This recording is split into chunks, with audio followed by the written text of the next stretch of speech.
বাংলা ভাষা ও সাহিত্যের ক্লাসের সকল শিক্ষার্থীকে স্বাগত জানাই। আজ আমরা দশম শ্রেণীর পাঠ্যের সিন্ধু তীরে কাব্যাংশ, এই কাব্যাংশটি সম্পর্কে বিস্তৃত আলোচনা করব এবং তার সঙ্গে সঙ্গে এই কাব্যাংশ থেকে কোন প্রশ্নগুলি যথেষ্ট গুরুত্ব বহন করছে সেই প্রশ্ন এবং তার উত্তরের নমুনা কেমন হওয়া উচিত তা নিয়ে কিছু কথা জানিয়ে রাখব শিক্ষার্থীদের। সৈয়দ আলাওল মধ্যযুগীয় বাংলা সাহিত্যের অন্যতম একজন ব্যক্তিত্ব। বাংলা সাহিত্যে মধ্যযুগে আরাকান রাজসভার যে সকল কবি ছিলেন তাদের মধ্যে সৈয়দ আলাওল অন্যতম। তিনি ছাড়াও দৌলত কাজী নামে আরেকজন ব্যক্তিত্ব ছিলেন এই আরাকান রাজসভায়। আগে আমরা কবি পরিচিতি সম্পর্কে অভিজ্ঞ হই, তারপর কাব্যাংশ সম্পর্কে আমরা বিশেষ করে যে কথাগুলি কাব্যাংশের মধ্যে অন্তর্নিহিত রূপে সুরে অবস্থান করছে, সমাজ জীবনের যে চিত্র ফুটে উঠেছে তার সম্পর্কে একটু জানবার চেষ্টা করব। সেখান থেকে আরাকান রাজসভার সভাকবি ছিলেন কবি সৈয়দ আলাওল। মাগন ঠাকুর যিনি ছিলেন এই আরাকান রাজসভার প্রধানমন্ত্রী, এই প্রধানমন্ত্রীর নির্দেশেই তিনি কাব্য রচনা শুরু করেন এবং তারই সাহচর্যে আরাকান রাজসভায় সভাকবি হিসেবে তিনি নিযুক্ত হন। প্রথম সভায় তিনি ছিলেন অশ্বারোহী সেনাদলের একজন সেনা এবং অশ্ব দেখভালের কাজেও তিনি নিযুক্ত ছিলেন। পরবর্তী সময়ে তিনি সভাকবি হিসেবে নিযুক্ত হন আরাকান রাজসভায়। পাঠ্যাংশটি যেটা আমরা পাঠ করতে চলেছি আজ, এই পাঠ্যাংশটি হিন্দি কবি মোহাম্মদ জয়সির পদুমাবত কাব্যের অনুবাদ পদ্মাবতী থেকে গৃহীত। অর্থাৎ কবি মৌলিক সৃষ্টি করেছিলেন পদ্মাবতীটি তা কিন্তু নয়, তিনি মোহাম্মদ জয়সির পদুমাবত যে অসাধারণ একটি সৃষ্টি সেই সৃষ্টির বাংলায় অনুবাদ করেছেন। তবে এই প্রসঙ্গে জেনে রাখা ভালো যে এটি বাংলায় অনুবাদ করা হলেও কেবলমাত্র অনুবাদ নয়, কারণ এর মধ্যে তিনি বেশ কিছু অংশ সংযোজন করেন, পরিমার্জন করেন এবং তার থেকে খানিকটা পরিবর্তনও করেছিলেন। বিশেষভাবে এই কাব্যাংশের মধ্যে এবং কাব্যের মধ্যে আমরা যথেষ্ট বাঙালিয়ানাকে লক্ষ্য করতে পারি, যা কবি কৃতিত্বের পরিচয় বহন করে, তৎকালীন সমাজ জীবনের পরিচয় বহন করে। কবি দ্বারা রচিত বা অনুবাদিত অন্য কয়েকটি কাব্যের মধ্যে তোহফা, সেকেন্দারনামা, সপ্তপয়কর এই সকল কাব্য ছিল। পাঠ্যাংশটি পদ্মা সমুদ্র খণ্ড থেকে নেওয়া হয়েছে।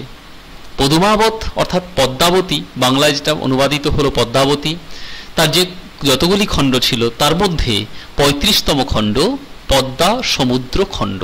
এই খণ্ডটি থেকে আমাদের সিন্ধু তীরে এই কাব্যাংশটি রয়েছে, যা সম্পর্কে আমরা জানব। তবে সিন্ধু তীরে এই কাব্যাংশের মধ্যে প্রথমেই কন্যা সম্পর্কে বলা হচ্ছে, তিনি সমুদ্রের মধ্যে কিভাবে পতিত হলেন এই সম্পর্কে একটু পূর্বসূর জেনে নেওয়া যাক কাব্যাংশটি কাব্য থেকে। সিংহের রাজকন্যা ছিলেন পদ্মাবতী। তিনি তার সঙ্গে চিতোরের রাজা রত্নসেনের বিবাহ সম্পন্ন হয়।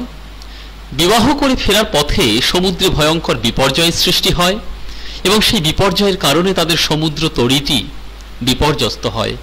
তা থেকে মোটামুটিভাবে বেঁচে থাকার আশায় রাজা পদ্মাবতীকে এবং তার 4 সখীকে সঙ্গে নিয়ে ভেলায় আশ্রয় নিয়েছিলেন, কিন্তু ঘটনাক্রমে সেই ভেলাটিও সমুদ্রের ভয়ঙ্কর তোপে ছিন্ন বিচ্ছিন্ন হয়, 2 খণ্ডে বিভক্ত হয়ে যায়। তার এক খণ্ডে পদ্মাবতী তার সখীদের নিয়ে অবস্থান করেন এবং সেই ভেলাটি যেখানে পদ্মাবতী এবং তার সখীগণ ছিলেন তাও সমুদ্রের ভয়ঙ্কর বিপর্যয়ে ভাসমান অবস্থায় কোনো এক অজানা তীরে গিয়ে পৌঁছয়। লক্ষণীয়, কবিতায় আমরা পদ্মা নামে একটি চরিত্র পেয়েছি, কাব্যাংশের মধ্যে পেয়েছি, যে পদ্মা হলো সমুদ্র নৃপতির কন্যা, আর পদ্মাবতী যিনি হলেন চিতোরের রাজা রত্নসেনের বিবাহিত স্ত্রী, তিনি সিংহলের রাজকন্যা। সমুদ্রের তীরে মূর্ছিত কন্যাগণ আসলে হলেন পদ্মাবতী অর্থাৎ চিতোরের রাজা রত্নসেনের স্ত্রী এবং তার 4 সখী। ঘটনাক্রমে এই 4 সখী সম্পর্কে আমরা পরবর্তী সময়ে জানব। জানিয়ে রাখি, চন্দ্রপ্রভা, রোহিণী, বিজয়া এবং বিধুন্নলা এই 4 জন সখী ছিলেন পদ্মাবতীর সখী। এবার আমরা কাব্যাংশে চলে আসি। কাব্যাংশে প্রথমে আমরা দেখলাম, কন্যারে ফেলিল যথা জলের মাঝারে তথা দিব্যপুরী সমুদ্র মাঝার।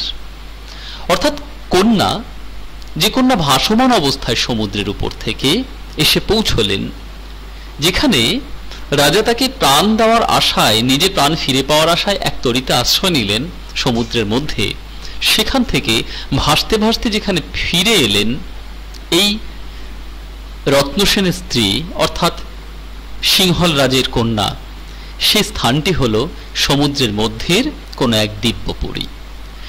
সেই সমুদ্রের মধ্যে দিব্যপুরী অর্থাৎ সমৃদ্ধ সেই নগরী, অর্থাৎ দেবতারা যেখানে বাস করেন সেই সমৃদ্ধ নগরীর মতন অতি মনোহর দেশ। এই সমুদ্র পুরীটি, সমুদ্রের তীরবর্তী এই পুরীটি, তা হলো অতি মনোহর, অত্যন্ত মন হরণকারী। নাহি তথা দুঃখ ক্লেশ, সেখানে দুঃখ কষ্ট কিছুই নেই।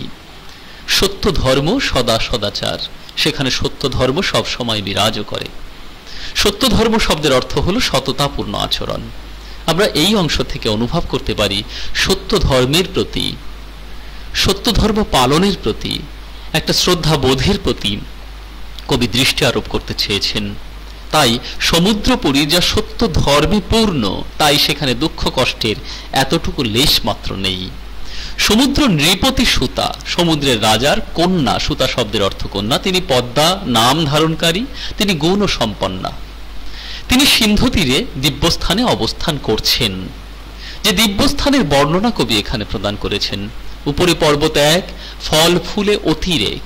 উপরে এক পর্বত, সেখানে ফল ফুলে পরিপূর্ণ, অসংখ্য পরিমাণে অবস্থান করছে। তার পাশে রচিল উদ্যান, তার পাশে এক উদ্যানে তিনি আছেন। নানা পুষ্প মনোহর, সেই উদ্যানটি কেমন? অত্যন্ত পুষ্প দ্বারা শোভিত, সুগন্ধি সৌরভতর। সেই ফুল থেকে, সেই পুষ্প থেকে বিচ্ছুরিত প্রবাহিত সুগন্ধ চারিদিক ভরিয়ে দিচ্ছে। নানা ফল বৃক্ষ সুলক্ষণ, সেখানে অবস্থান করা সকল বৃক্ষ তা সুলক্ষণ যুক্ত, ফল ফুলে পূর্ণ।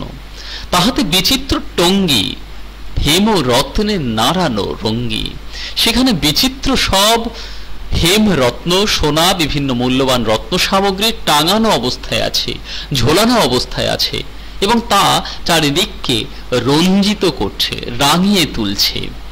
তথা কন্যা থাকে সর্বক্ষণ, সেখানে সমুদ্র নৃপতির কন্যা, তিনি সর্বক্ষণ অবস্থান করেন। পিতৃপুরে তিনি রাত্রি যাপন করবার পর নানা সুখে খেলি হাসি, আনন্দের সময় কাটানোর উদ্দেশ্যে, আনন্দের সঙ্গে থাকবার আবার উদ্দেশ্যে যখন প্রত্যুষকাল আবির্ভূত হলো, সকাল হলো, তখন সেখানে তিনি এলেন। সুতরাং এই স্থান থেকে আমরা সমুদ্র নৃপতি কন্যা, তার অবস্থান এবং সমুদ্র নৃপতির এই দিব্যপুরী সম্পর্কে জানতে পারলাম, তার সমৃদ্ধি শ্রেষ্ঠত্ব সম্পর্কে অনুভূত হলাম। আমরা এরপরে দেখি সখীগণ করি সঙ্গে। তাহলে সমুদ্র নৃপতির কন্যা পদ্মা তিনি সখীদের সঙ্গে নিয়ে আসিতে উদ্যানে রঙ্গে, রঙ্গে শব্দের অর্থ কৌতুক বা মজা, আনন্দের সঙ্গে সময় যাপনের উদ্দেশ্যে সেই বাগানে এলেন। সিন্ধু তীরে রহিছে মাঞ্জস, তিনি দেখতে পেলেন সমুদ্রের তীরে একটি মাঞ্জস রয়েছে, একটি ভেলা বা নৌকা আছে, যাকে আঞ্চলিক ভাষায় কখনো কখনো মান্দাস বলি। আমরা মনসা মঙ্গল কাব্যে এই মান্দাস শব্দটি সম্পর্কে পরিচিত হয়েছি এর আগে। মনেতে কৌতুক বাসি, তুরিতে গমনে আসি, দেখে চারি সখী চার ভিত। মনেতে কৌতুক বাসি, মনে কৌতুক অনুভব করে, কৌতুক শব্দের অর্থ কি? কৌতূহল। তাহলে মনে কৌতূহল অনুভব করে তারা সেখানে তড়িতে দ্রুততার সঙ্গে গমন করে এলেন। এসে দেখলেন চারি সখী চারদিকে অবস্থান করছে, চারি সখী চারি ভিত, অর্থাৎ চার সখী তার চারিদিকে অবস্থান করছে, এবং মাঝখানে যে কন্যাটি রয়েছে রূপে অতি রম্ভা, যিনি শব্দের অর্থ জয়লাভ করে, অর্থাৎ যিনি কিনা রম্ভার সৌন্দর্যকেও জয়লাভ করে নিতে পারে। রম্ভা হলেন পুরাণে কথিত স্বর্গের এক অপ্সরী, যিনি দেবরাজ ইন্দ্রের সভায় নৃত্যগীত প্রদর্শন করতেন। সেই নৃত্যগীত প্রদর্শন করা রম্ভার সৌন্দর্যকেও তিনি হার মানিয়ে দিতে পারেন, তার কথা এখানে বলা হলো। অর্থাৎ তার থেকেও সৌন্দর্যে অনেক বেশি রপ্ত, অনেক বেশি শ্রেষ্ঠত্বপূর্ণ এই নারীটি, যে কিনা চার সখী দ্বারা আভূষিত। চেতনা রহিত নিপতিতা, সে কেমন নিপতিতা, পড়ে আছে, সে চেতনা রহিত, তার চেতনা স্তব্ধ হয়েছে, থমকে দাঁড়িয়েছে। অর্থাৎ তারা চারজনেই অচেতন, এই অংশ থেকে আমরা অনুভব করতে পারি। দেখিয়া রূপের কলা, তার রূপের সৌন্দর্য অবলোকন করে দেখে বিস্মিত হইল বালা। বালা শব্দের অর্থ নারী, অর্থাৎ সেই নারী বিস্মিত হলেন, অনুমান করে নিজ চিতে। তখন সেই নারী অর্থাৎ পদ্মা অনুমান করছেন, ভাবছেন, কল্পনা করলেন নিজের মনে মনে, হয়তো ইন্দ্র শাপে বিদ্যাধরী, হয়তো ইন্দ্রের অভিশাপে এই বিদ্যা ধারণকারী, এই বহু গুণের অধিকারী নারীটি স্বর্গভ্রষ্ট হয়েছেন, তাই মাটিতে অচৈতন্য অবস্থায় পড়ে আছেন, এখানে চেতনাহীন অবস্থানে পড়ে আছেন। তারপর কি দেখি, বেকত দেখি আঁখি, এটা দেখার পর স্বাভাবিকভাবেই পদ্মা মানসিকভাবে বিধ্বস্ত হলেন, দুঃখ পেলেন। বেদনাপূর্ণ হৃদয়ে তিনি তার চোখ দুটো দেখতে পেলেন, সেই চোখ দুটো বন্ধ। তার বসনও সাক্ষ্য দিচ্ছে, তার দেহের বসন, তার আলুথালু চুল, এ সকল কিছু সাক্ষ্য দিচ্ছে যে সমুদ্রের প্রবল কষ্ট, যে প্রবল কষ্ট দ্বারা সে মোহিত হয়ে এখানে অচেতন অবস্থায় পড়ে আছে। তাই বিকত দেখিয়া আঁখি তেন সবসন সাক্ষী, বেথানিত হইছে কে সে দেশ। বুঝি সমুদ্রের নাও ভাঙ্গিল প্রবল বাও, বাও শব্দের অর্থ বাতাস, হয়তো সমুদ্রের প্রবল বাতাস তার নাও অর্থাৎ নৌকোকে ভেঙে দিয়েছে। আর সিন্ধু ক্লেশ পেয়ে, সমুদ্রের সেই প্রচন্ড কষ্ট পেয়ে সে এমন ভাবে মোহিত হয়ে আছে, চেতনাহীন হয়ে আছে। এখানে মোহিত শব্দের অর্থ চেতনাহীন। চিত্রের পুতলি সমা, তিনি দেখে মনে করলেন যে তার সে কেমন, চিত্রের পুতলি সমা, চিত্রের অর্থাৎ ছবির পুতুলের মতন দেখতে, নিপতিতা মনোরমা, সে পড়ে আছে, সে মনহরণকারী। কিঞ্চিত আছয় মাত্র শ্বাস, তার একটু মাত্র শ্বাস এখনো আছে, অর্থাৎ তার বেঁচে থাকার প্রয়াস, ইচ্ছে এখনো খানিকটা অবশিষ্ট আছে দেহের মধ্যে, অর্থাৎ একেবারে শেষ হয়ে যায়নি, খানিকটা শ্বাস এখনো চলছে। এটা দেখার পর বিচলিত হয়ে পদ্মা অতি স্নেহভাবী মনে বলে, পদ্মা ততক্ষণে অত্যন্ত স্নেহের বশবর্তী হয়ে তিনি তক্ষুনি বললেন তার সখীদের, বিধি পাশাপাশি ঈশ্বরকে উদ্দেশ্য করে, হে ঈশ্বর, তুমি আমাকে নিরাশ করো না, অর্থাৎ তুমি আমাকে আশাহীন করো না, আমি যেন এই পাঁচজনকে সারিয়ে তুলতে পারি, বাঁচিয়ে তুলতে পারি। পিতার পুণ্যের ফলে মোহর ও ভাগ্যের বলে, অর্থাৎ পিতার পুণ্যের কারণে এবং আমার নিজের ভাগ্যের জন্য আমি যেন এই কন্যাদের জীবন ফিরিয়ে দিতে পারি। বাহুরক অর্থাৎ বেরিয়ে আসুক, প্রকাশ পাক, বেরিয়ে আসুক এখানে নয়, প্রকাশ পাক, প্রকাশিত হোক, অর্থাৎ তারা প্রাণ ফিরে পাক, এই কন্যারা যেন প্রাণ ফিরে পায়।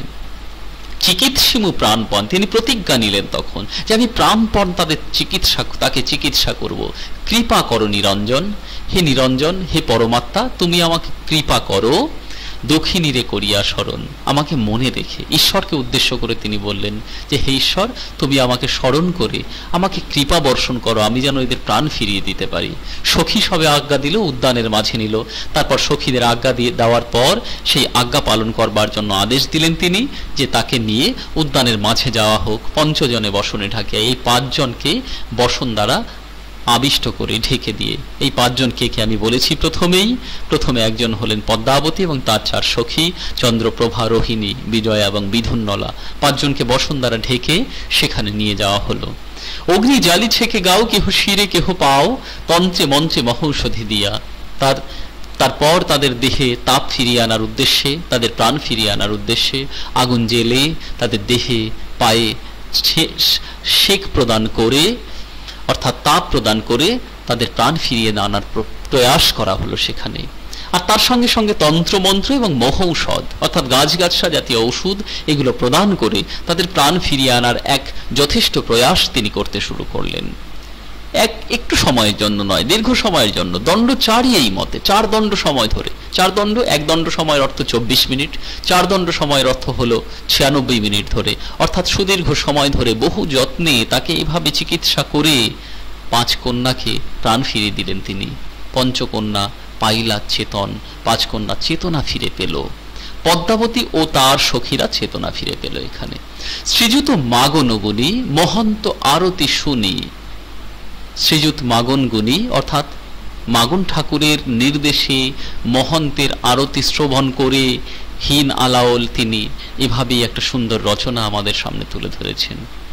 এক্ষেত্রে একটু বলে রাখি, মধ্যযুগীয় বাংলা সাহিত্যের রীতিতে আমরা দেখেছি কবিতা বা কোনো একটি পদের প্রথম 4টি কিংবা শেষ 4টি লাইনের মধ্যে কবি তার নিজের নাম, কার আদেশে বা কার নির্দেশে বা কোন দেবতার আদেশ দ্বারা তিনি সেই কাব্য রচনা করছেন তা প্রকাশ করতেন। এক্ষেত্রেও তাই। আমরা শেষ 4টে লাইনের মধ্যে দেখলাম কবি সৈয়দ আলাওল তিনি শ্রীযুত মাগন গুণী অর্থাৎ মাগন ঠাকুরের এমন কর্মের ফলে, অর্থাৎ মাগন ঠাকুর তাকে সভাকবি হিসেবে নিযুক্ত করলেন, তাকে কাব্য রচনা করবার আদেশ প্রদান করলেন, সেই জন্য মাগন ঠাকুরের কাছে তিনি ঋণী হয়ে রয়েছেন, তাই মাগন ঠাকুরের নাম এখানে প্রকাশ করলেন। এই অংশটিকে মধ্যযুগীয় বাংলা ভাষার রীতি অনুসারে, সাহিত্যের রীতি অনুসারে বলা হয় ভনিতা পদ। লক্ষণীয়, আমরা এই কাব্যাংশের মধ্যে তৎকালীন সমাজ জীবনের চিত্র লক্ষ্য করি। সেই চিত্রের মধ্যে কি দেখতে পাই? তন্ত্রমন্ত্র মহৌষধের একটা প্রচলন ছিল অবশ্যই, পাশাপাশি তৎকালীন সময় জাতপাতের দ্বন্দ্ব এতটা তীব্র ছিল না, তাও আমরা কিন্তু লক্ষ্য করি। সুতরাং সামগ্রিকভাবে আমরা এই কাব্যাংশের মধ্য দিয়ে আমাদের ফেলে আসা অতীতের বাংলা সাহিত্যকে যেমন খুঁজে পেতে পারি, পাশাপাশি সমাজ জীবনের চিত্রকেও কিন্তু আমরা অনুভব করতে পারি। এবার আমরা এই কাব্যাংশ থেকে যে প্রশ্নগুলো হতে পারে তা দেখে নিই। এই প্রশ্নগুলোর মধ্যে প্রথমে দেখো, সিন্ধু তীরে দেখি দিব্যস্থান। এই দিব্যস্থানের বর্ণনা তোমরা প্রথম অংশে দেখবে, দিব্যস্থানের খুব সুন্দর করে বর্ণনা দেওয়া আছে। এই বর্ণনা দেওয়ার পূর্বে তোমরা এখানে উৎস নির্দেশ করে নেবে। উৎস নির্দেশ করতে গেলে কেমন ভাবে লিখতে হবে? লিখবে যুগের আরাকান রাজসভার অন্যতম শ্রেষ্ঠ কবি, মধ্যযুগের বা বাংলা সাহিত্যের মধ্যযুগের আরাকান রাজসভার অন্যতম শ্রেষ্ঠ কবি সৈয়দ আলাওল দ্বারা রচিত পদ্মাবতী কাব্য থেকে গৃহীত সিন্ধু তীরে কাব্যাংশ থেকে অংশটি নেওয়া হয়েছে। এই অংশের প্রথম পর্বে আমরা এক দিব্যস্থানের বর্ণনা লিখেছি, যে বর্ণনার মধ্যে সমুদ্র নৃপতির কন্যা যে বর্ণনাপূর্ণ রাজ অংশের মধ্যে বা বর্ণনাপূর্ণ দিব্যস্থানের মধ্যে সমুদ্র নৃপতির কন্যা সব সময় অবস্থান করেন, এটা প্রথম অংশে লিখবে। এবার তার বর্ণনা স্বরূপ আমরা এখানে কি দেখেছি, সেখানে আমরা দেখব কবি বলছেন যে দিব্যস্থান সমুদ্র তীরে তার কবির দৃষ্টিতে দিব্যস্থান হয়ে উঠেছে। পাশাপাশি উপরে পর্বত এক ফুল ফলে অতিরেক, তার পাশে রচিল উদ্যান, এই জায়গাটা আমরা একটু বলে নেব। পাশাপাশি নানা পুষ্প মনোহর সুগন্ধি সৌরভতর, নানা ফল বৃক্ষ সুলক্ষণ, এবং তাহাতে বিচিত্র টঙ্গী হেম রত্নে নানা রঙ্গী তথা কন্যা থাকে সর্বক্ষণ। এই অংশটা থেকে আমরা দিব্যস্থানের বর্ণনা দিয়ে দেব। কেমন? নাহি তথা দুঃখ ক্লেশ। দ্বিতীয় প্রশ্ন, কোন স্থানের কথা বলা হয়েছে? সেই সমুদ্র নৃপতির কন্যা যেখানে অবস্থান করে, সমুদ্র রাজা যেখানে অবস্থান করে, সেই রাজপুরীর কথা বলা হলো। কেন সেখানে দুঃখ কষ্ট নেই? কারণ সেখানে তো সবসময় সত্য ধর্ম বিরাজ করে, তাই সেখানে দুঃখ কষ্ট থাকতেই পারে না। এই অংশটা তোমরা লিখবে। মনেতে কৌতুকবাসী, কৌতুক শব্দের অর্থ কি? কৌতূহল। তাদের কৌতূহলের কারণ কি ছিল? তাদের কৌতূহলের কারণ কি ছিল? সমুদ্রের তীরে এক কন্যা, তিনি চার সখী দ্বারা অচেতন অবস্থায় পড়ে আছেন, তা দেখে পদ্মা দূর থেকে কৌতূহলে আবিষ্ট হয়েছেন এবং কৌতূহলে আবিষ্ট হয়ে সেখানে পৌঁছে গেছেন, এটা লিখতে হবে এখানে। অচৈতন্য পরিছে ভূমিতে, কার সম্পর্কে বলা হলো? কার সম্পর্কে?